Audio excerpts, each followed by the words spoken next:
Sometimes when you're setting up an experiment, it starts off going really smoothly. You've had an idea, you've thought of what question you want to answer, you've predicted what may happen, and you know what one thing you're going to change in your tests and what you're going to measure. To run your experiment, you need equipment. But what if you're doing something that's never been done before? What if the equipment you need doesn't even exist yet? Here at the Crick, that's where the people in the making lab save the day. Let's go see what they're up to.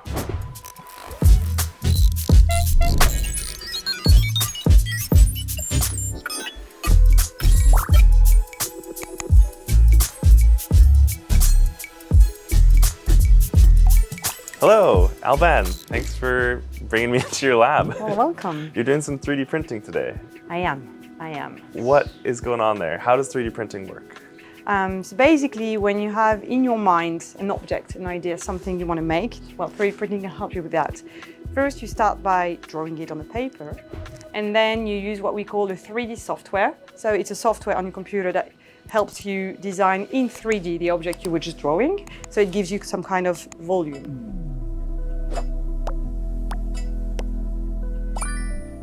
And then you put that volume into what we call a 3D slicer, which is a software that is talking to the 3D printer. This slicer is going to take the volume and cut it layer by layer. So basically, it's like you're slicing your cube. Rather than using ink, it's going to use material. You push plastic that you melt, and it's going to print one image, or one slice, on top of the other. And then when it cools down, it solidifies. So kind of like a glue gun? Yeah, some kind of, exactly. Okay. Just printing one image on top of the other, which ultimately makes a volume. So we're changing the state from solid to liquid and then back to solid again using heat. Yes, exactly. And the other one we have, which is called a light-based printer. So this one, rather than using heat to change the state of the material you want to print, you're using light. So you have a liquid resin that is sensitive to light. So then the screen is shining the light. What you want to print is going to come white. The resin solidifies. Yeah. And what you don't want to print is going to be in dark, not going to solidify. So it starts as a liquid and becomes solid when it's touched by light. Wow, that's so cool. Yeah, exactly. So it's like a bath and you're like solidifying bits of it inside. Exactly. That's so weird. You're doing one layer and then the build plate is going up one layer. Okay. And you shining light again and up. That's so weird. And then you have to pull it out of the resin after. Actually, this was printed with this kind of resin. That's so cool. And you can see the tiny layers, one after the other. I don't know if you see the lines. Yeah, you can. That's so cool. These are the layers. Like tree rings, kind of. Exactly. Believe it or not, we can even print smaller things, such like as what? These kind of, it's what we call a microfluidic chip. So here in it, you have channels, other channels where you can flow liquid. And this is called a mixer. It's when we need to mix several liquids together, and then we have the output, and this is what we're going to use. This is a prototype. This is a prototype, yes. What do you mean by prototype? Well, here we're developing project tools for experiments. And a prototype would be all the trials and errors we do before. Do you want to see how this works? Yeah. Cool, let's go then.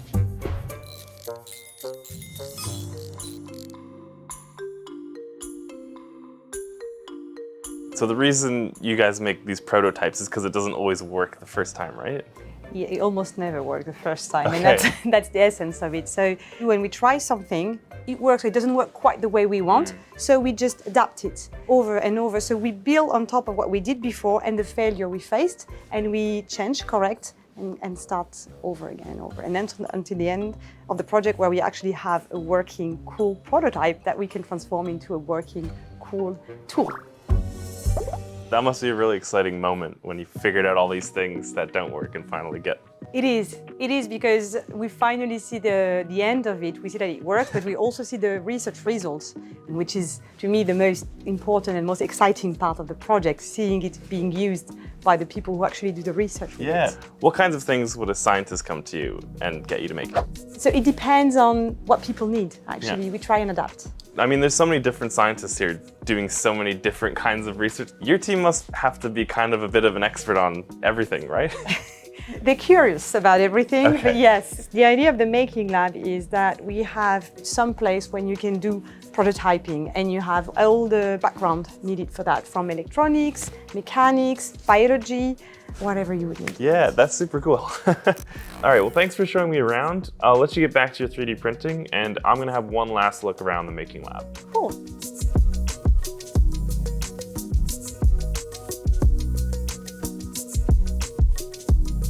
They have their machine, they've got one that's called Bubbly Pelican. And then there's like these weird, I don't know what these are. They look like old radar, like computer things. This thing, I don't know what's in here. I can't see anything, but I assume it's for looking. Okay, over here, I'm just having to look around. Whoa, what is that? I don't even know how to describe it. It's like a tiny metal Christmas tree. That's enough for today.